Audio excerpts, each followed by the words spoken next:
एक गांव में रमेश और सुमित्रा नाम के दंपत्ति रहते थे। उन दोनों की दो बेटियां थीं, सुनीता और गीता। सुनीता बड़ी थी और गीता छोटी। सुनीता गोरी और सुंदर दिखती थी, लेकिन वह स्वभाव से बड़ी जिद्दी और घमंडी थी। गीता भी सुंदर थी, लेकिन सांवली थी, पर उसका स्वभाव बहुत ही अच्छा था। सबकी मदद करने वाली थी। गांव के लोग उसे बहुत पसंद किया करते थे। एक दिन दोनों बहनें शाम को बाहर घूमने गई थी। जब घर आई तब उनकी माँ सुमित्रा बोली, आ गई तुम दोनों घूमकर। गीता ने कहा, हाँ माँ, आ गई। और आज तो हमने रास्ते में समोसे भी खाए। जब मैं समोसे खा रही थी तो मुझे आपकी भी याद आई, इसलिए मैंने दो समोसे आपके लिए भी पैक करवा लिए। बेटा, ये तो तुमने बहुत अच्छा किया। तुम्हें मेरा कितना ख्याल रहता है, मेरी प्यारी बच्ची। इस पर सुनीता बोली, माँ, ख्याल कुछ नहीं, उसका पेट भर गया होगा इसलिए वो आपके लिए रख के ले आई। अब इसमें इतनी भी तारीफ करने वाली कोई बात नहीं है माँ। सुनीता ऐसा कहकर गुस्से में अंदर चली जाती है। सुमित्रा गीता से कहती है, बेटा तू अपनी बड़ी बहन की बात का बुरा मत माना कर। तुझे तो पता है वो कितनी जल्दी गुस्सा हो जाती है, बिल्कुल तीखी मिर्ची है। गीता बोली, हाँ माँ, आप चिंता ना करो। तभी वहाँ पर शीला चाची आ गई और बोली, अरे सुमित्रा बहन, कल मेरे यहाँ पर हवन पूजा का कार्यक्रम है, तो तू अपनी दोनों बेटियों को साथ में लेकर मेरे घर ज़रूर आना। सुमित्रा बोली, हाँ हाँ शीला बहन, ये तो बहुत अच्छी बात है, मैं अपनी दोनों बेटियों को लेकर ज़रूर आऊँगी। अगले दिन सुमित्रा अपनी दोनों बेटियों के साथ तैयार होकर शीला के घर पहुंच गई। वहां गांव की कुछ औरतें भी इकट्ठा थीं। गांव की औरतें सुनीता और गीता को देखकर आपस में बात करने लगी। अरे, इन दोनों बहनों के रंग रूप में कितना फर्क है। सुनीता जहां इतनी सुंदर है, वहां गीता एकदम सांवली। अरे हाँ बहन, तुम सच कहती हो। इन्हें देखकर ऐसा लगता है कि ये दोनों बहनें सगी है ही नहीं। उन औरतों की बातें सुनीता और गीता दोनों सुन लेती हैं। सुनीता बहुत खुश होती है अपनी तारीफ सुनकर और अपनी माँ से कहती है, माँ, सुना तुमने, वो लोग मेरी ही तारीफ कर रहे हैं। एक बात तो सच है माँ कि गीता कहीं से भी मेरी बहन नहीं लगती। कहाँ मैं इतनी सुंदर और कहाँ गीता। सुमित्रा ने सुनीता से कहा, सुनीता, तुम्हें ऐसी बातें करते हुए शर्म आनी चाहिए। कोई कुछ भी कहे, वो तुम्हारी छोटी बहन है और सुंदरता केवल रंग रूप से नहीं होती बल्कि गुण से भी होती है। सुनीता बोली, अरे माँ, अब तुम फिर से अपनी कहानी मत शुरू कर देना, मैं तो जा रही हूँ कुछ खाने।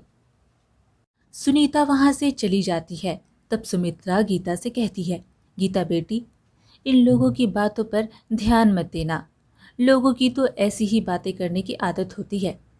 गीता ने कहा, हाँ माँ, मुझे कोई भी बात बुरी नहीं लगी। सुनीता दीदी मेरी बड़ी बहन है, अगर उनकी तारीफ होती है तो मुझे अच्छा लगता है। चलो हम भी कुछ खा लेते हैं। फिर वो लोग भी खाना खाते हैं। वो लोग खाना खा ही रहे थे कि तभी शीला चाची वहाँ आ जाती है और कहती है, अरे सुमित्रा बहन, पूड़ी बनाने वाली की अचानक तबीयत खराब हो गई है और सभी मेहमान खाना खा रहे हैं, क्या तुम मेरी मदद कर दोगी? क्या रसोई में जाकर थोड़ी पूड़ियाँ बना दोगी? सुमित्रा बोली, हाँ हाँ बहन, क्यों नहीं, और मेरे साथ साथ सुनीता और गीता भी मेरी मदद करेंगी। सुनीता बोली, माँ, मैं पूड़ी नहीं बनाऊंगी। माँ, तुम्हें तो पता है मुझे रसोई में कितनी गर्मी लगती है और कहीं और पूड़ी बनाते बनाते मैं काली ना हो जाऊं। बात रही गीता की, तो आप इसे ले जाओ, ये तो पहले से ही काली है, इसे काली होने का कोई डर ही नहीं होगा। और आप और गीता मिलकर पूड़ियाँ बना लेना। और फिर गीता और उसकी माँ दोनों मिलकर शीला चाची की रसोई में जाकर मेहमानों के लिए पूड़ियाँ बनाती हैं। गीता इसी तरह सबकी मदद कर दिया करती थी। एक बार की बात है, गांव में मेला लगा हुआ था। सुनीता अपनी माँ के पास आई और बोली, माँ, तुम्हें पता है गांव में मेला लगा हुआ है, चलो ना माँ, हम मेला घूमने जाएंगे। बेटी, मेरी तबीयत थोड़ी ठीक नहीं है। ऐसा करो कि तुम गीता को साथ में लेकर मेला देखने चली जाओ। ठीक है माँ, मैं गीता के साथ चली जाती हूँ। बेटी, शाम को जल्दी घर आ जाना। भले घर की लड़कियां रात को ऐसी घूमती हुई शोभा नहीं देती। हाँ माँ, आप चिंता मत करो, मैं जल्दी आ जाऊंगी। उसके बाद सुनीता और गीता दोनों मेला देखने के लिए निकल पड़ती हैं। मेले में दोनों ने अपने अपने लिए कुछ चीज़ें खरीदी और अपने घर की तरफ निकल पड़ी। घर के रास्ते में एक जंगल पड़ता है। वो दोनों इस जंगल से गुजर रही थी। तभी कहीं से कहरने की आवाज़ आई। ये सुनकर गीता बोली, दीदी, ये आवाज़ सुन रही हो? लगता है कोई तकलीफ में है। शायद किसी को हमारी मदद की ज़रूरत है। सुनीता बोली, अरे किसी को हमारी मदद की ज़रूरत नहीं है। ये तेरे दिमाग का वहम है। तुझे तो बस मदद करने का भूत सवार रहता है। गीता बोली, तुम कुछ भी कहो दीदी, लेकिन मुझे तो ऐसा लगता है कि किसी को हमारी मदद की ज़रूरत है। ऐसा कहकर गीता ने चारों ओर देखा तो थोड़ी ही दूर पर एक बुढ़िया ज़मीन पर गिरी हुई थी। गीता ने दौड़कर बुढ़िया को उठाया और बोली, अम्मा, आपको चोट तो नहीं आई ना? बूढ़ी अम्मा ने कहा, नहीं बिटिया, तुम्हारा बहुत बहुत शुक्रिया। मैं यहीं पास में रहती हूँ। अपने घर के लिए पानी लेने आई थी, लेकिन अचानक मेरा पैर फिसल गया और मैं गिर पड़ी। गीता बोली, अम्मा, मैं आपके घर तक पानी पहुँचा देती हूँ। ऐसी हालत में आपसे चला नहीं जाएगा। ऐसा कहकर गीता ने वहाँ पर पड़ा हुआ मटका उठाया और पानी भरा और बूढ़ी अम्मा से बोली, चलिए, मैं आपके घर तक यह पानी पहुँचा देती हूँ। गीता ऐसा कहकर बूढ़ी अम्मा के घर के लिए निकल पड़ी। सुनीता मुंह बनाए वहीं खड़ी रही। गीता और बूढ़ी अम्मा जल्दी ही बूढ़ी अम्मा के घर पहुँच गए।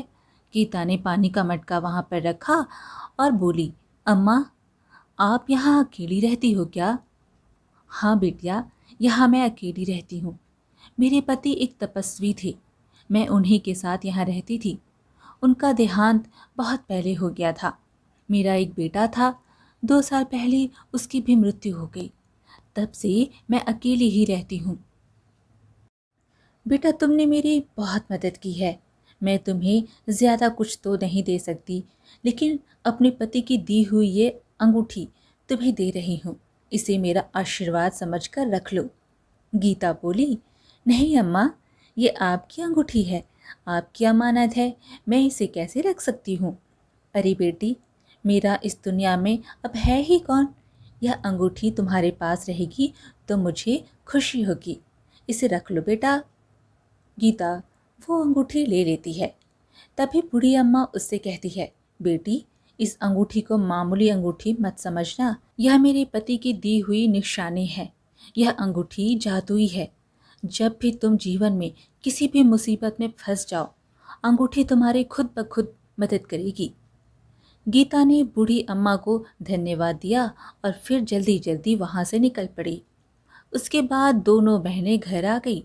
गीता ने वो अंगूठी अपने हाथ में पहन रखी थी और अपनी माँ को उस अंगूठी के बारे में सब कुछ बता दिया था। कुछ दिन गुजरते हैं।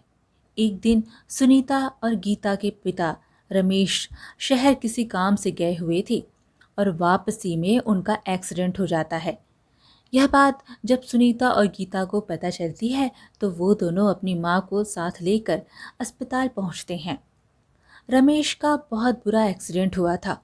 उनके सर में बहुत गहरी चोटें आई थीं।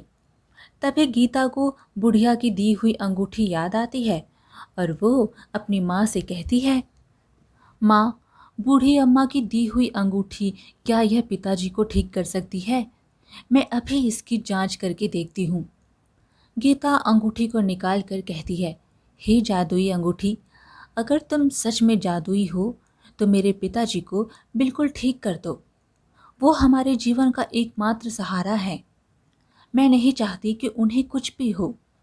गीता के ऐसा कहते ही उस अंगूठी से एक दिव्य रोशनी निकलती है जो उसके पिताजी पर पड़ती है और वो बिल्कुल ठीक हो जाते हैं।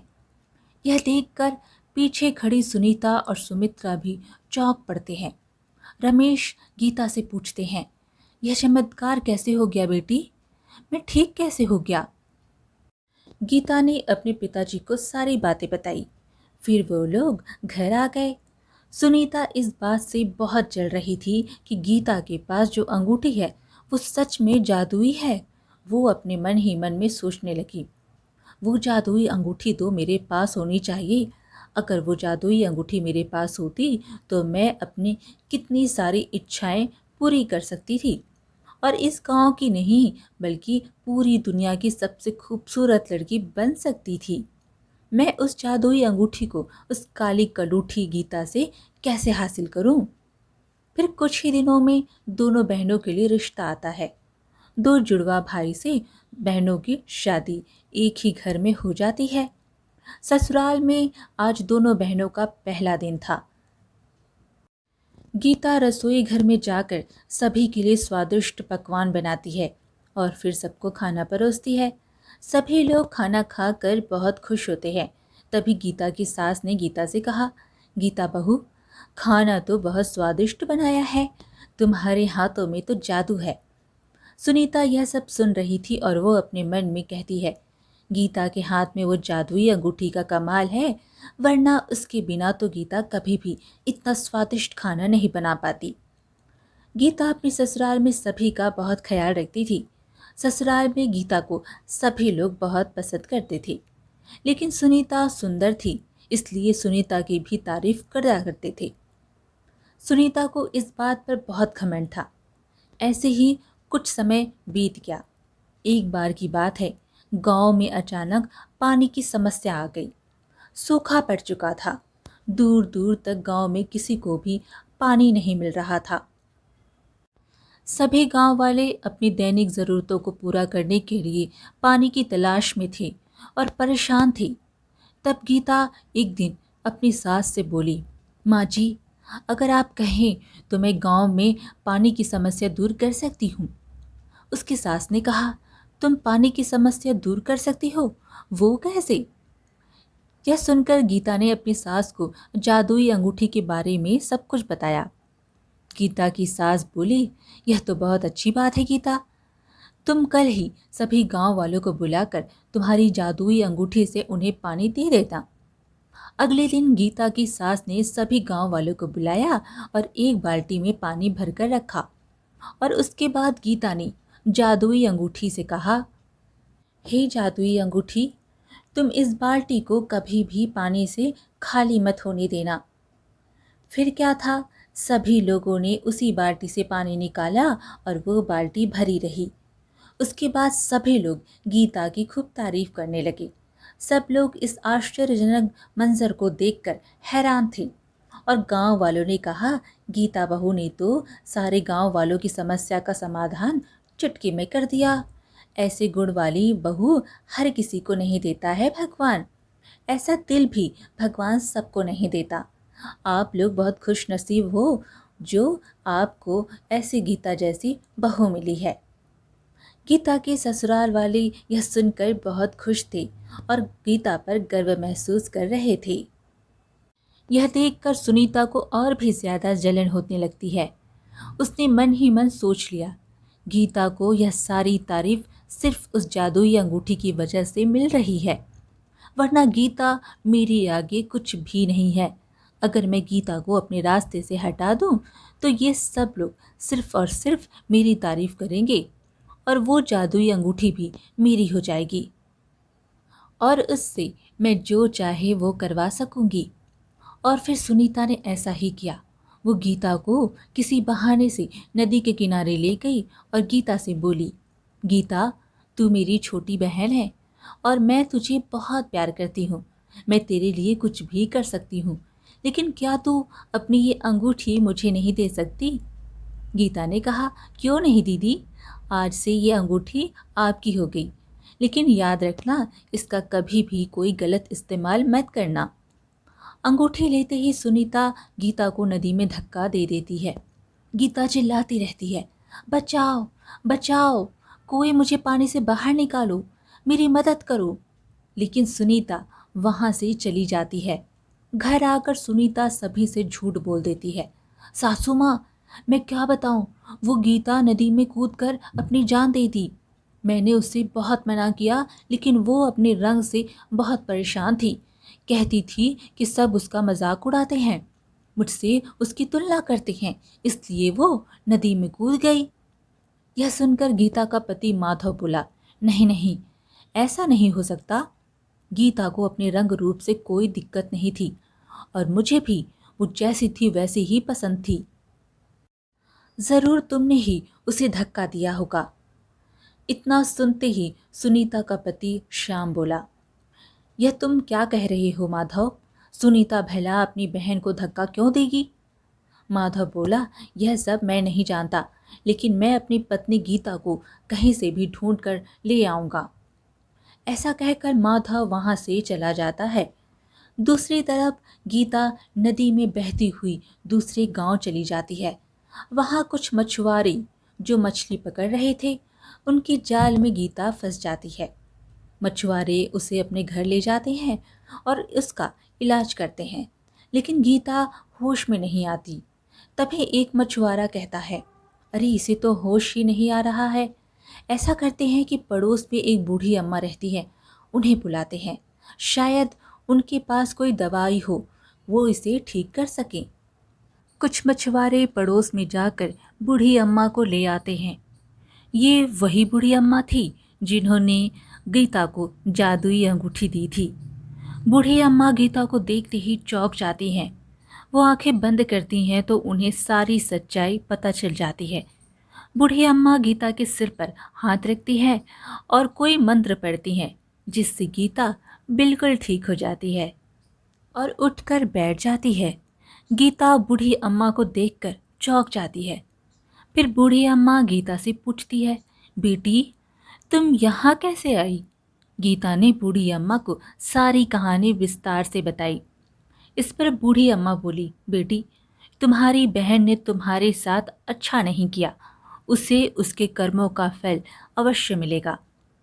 तुम कुछ दिन मेरे साथ चलकर मेरे घर पर रहो, वो तुम्हें ढूंढते ढूंढते वहां जरूर आएंगे।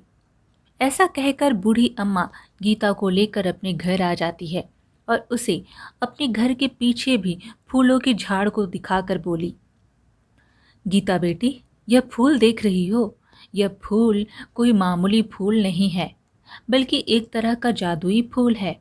तुम इस फूलों की पत्तियों को रोज तोड़कर खाया करो। गीता बोली, इससे क्या होगा अम्मा?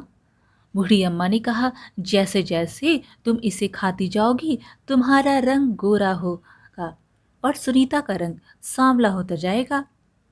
अब गीता ने रोज ऐसा ही करना शुरू किया। वो हर दिन उस फूल की कुछ पंखुड़ियों को तोड़कर खा लिया करती। उसका रंग थोड़ा सा निखर जाता। दूसरी तरफ सुनीता का रंग थोड़ा थोड़ा काला पड़ने लगा था। इस बात से सुनीता बहुत दुखी थी। एक दिन वो अपनी जादुई अंगूठी से बोली, हे जादुई अंगूठी, मुझे सुंदर बना दो। ऐसा कहते ही जादुई अंगूठी से आवाज आई, दुष्ट, मेरा जादू तुम जैसी लालची और मतलबी लड़की के हाथ में आने से खत्म हो गया है। अब मुझ में कोई जादू नहीं बचा। यह सुनकर सुनीता बहुत दुखी होती है और उस जादुई अंगूठी को निकालकर खिड़की से बाहर फेंक देती है। अब जैसे जैसे दिन बीत रहे थे, गीता उस जादुई फूल को खाकर गोरी होती जा रही थी और सुनीता अपने कर्मों के प्रभाव से काली होती जा रही थी। अब सुनीता अपने ससुराल वालों से हर दिन झगड़ा करती, उन्हें बुरा भला कहती और घर का कोई काम नहीं करती। वो बहुत चिड़चिड़ी हो गई थी।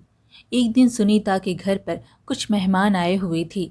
सुनीता की सास ने कहा, सुनीता बहू, मेरी सहेली आई है, उनके लिए ज़रा कुछ चाय और नाश्ता बना दो। सुनीता बोली, माँ जी, मैं क्यों बनाऊं? आपकी सहेलियों के लिए चाय नाश्ता? आप अपनी सहेलियों के लिए खुद नाश्ता बना लीजिए। ऐसा कहकर सुनीता अंदर चली गई। तभी सुनीता की सास की एक सहेली बोली, तुम्हारी बहू के अंदर कोई भी गुण नहीं है, ना वह सुंदर है, ना सुशील है और ना ही उसका व्यवहार अच्छा है। सुनीता को यह सब सुनकर बहुत बुरा लगा। वो अपने कमरे में आई तो देखा कि उसका पति श्याम कहीं जाने के लिए तैयार हो रहा है। यह देखकर सुनीता बोली, आप कहाँ जा रहे हो? मैं भी आपके साथ चलूंगी। श्याम मन ही मन सोचने लगा, मैंने सुनीता की खूबसूरती देखकर ही उससे शादी की थी, लेकिन अब तो इसकी खूबसूरती बची ही नहीं। किसी तरह से मुझे सुनीता से पीछा छुड़ाना होगा। और यह कहकर सुनीता को वो उसी नदी के किनारे ले गया जिस नदी के किनारे सुनीता ने गीता को धक्का दिया था। वहां जाकर श्याम ने सुनीता से बोला, सुनीता, मैंने तुम्हारी खूबसूरती देखकर ही तुमसे शादी की थी, वरना गुण नाम की तो कोई भी चीज़ तुम में नहीं है। और अब वो खूबसूरती भी खत्म हो गई है, इसलिए मैं चाहता हूँ कि तुम मेरी ज़िंदगी से चली जाओ। सुनीता यह सुनकर हैरान होती है, ये आप क्या कह रहे हैं? मैं आपकी पत्नी हूँ। लेकिन इससे पहले कि सुनीता कुछ और कहती, श्याम ने उसे नदी में धक्का दे दिया। सुनीता बहती हुई दूसरे गांव में नदी के किनारे पहुंच गई, जहां वो कुछ मछुआरों के जाल में फंस गई। मछुआरों ने उसे जाल से निकाला और अपने घर ले गए और उसका इलाज करने लगे। जब सुनीता होश में नहीं आई, उन्होंने बूढ़ी अम्मा को फिर से बुलवाया। बूढ़ी अम्मा ने सुनीता को देखते ही पहचान लिया। उसके बाद बूढ़ी अम्मा ने सुनीता के सिर पर हाथ रखकर कोई मंत्र पढ़ा और सुनीता बिल्कुल ठीक हो गई। सुनीता बूढ़ी अम्मा को देखकर चौंक गई। तब बूढ़ी अम्मा बोली, तुम यहाँ कैसे आ गई सुनीता? यह सुनकर सुनीता रो पड़ी। बूढ़ी अम्मा को सारी बात बताई। उसकी सारी बातें सुनकर बूढ़ी अम्मा बोली, यह तुम्हारे कर्मों का फल है सुनीता, तुमने जो बोया था आज तुमने वही काटा, तो फिर दुख क्यों जता रही हो?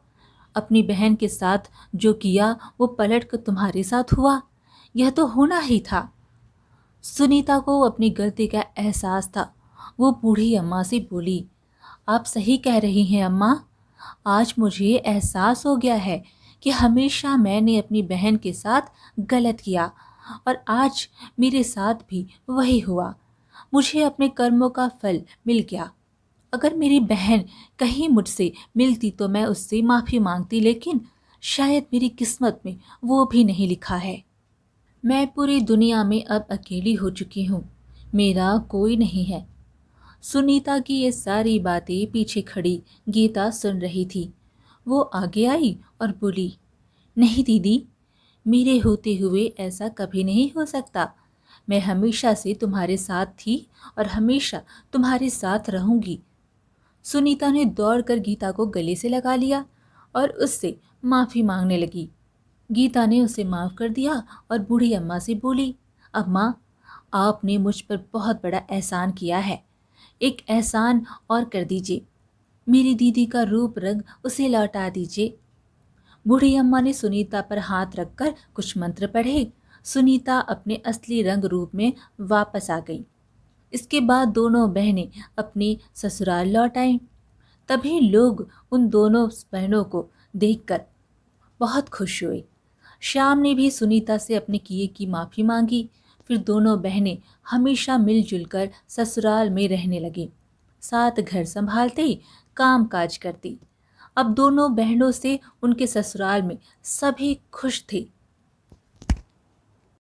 आज की कहानी यहीं पर समाप्त हुई। फिर मिलेंगे एक और कहानी के साथ। कहानी पसंद आए तो लाइक शेयर ज़रूर करें और चैनल को सब्सक्राइब करना बिल्कुल ना भूलें। धन्यवाद।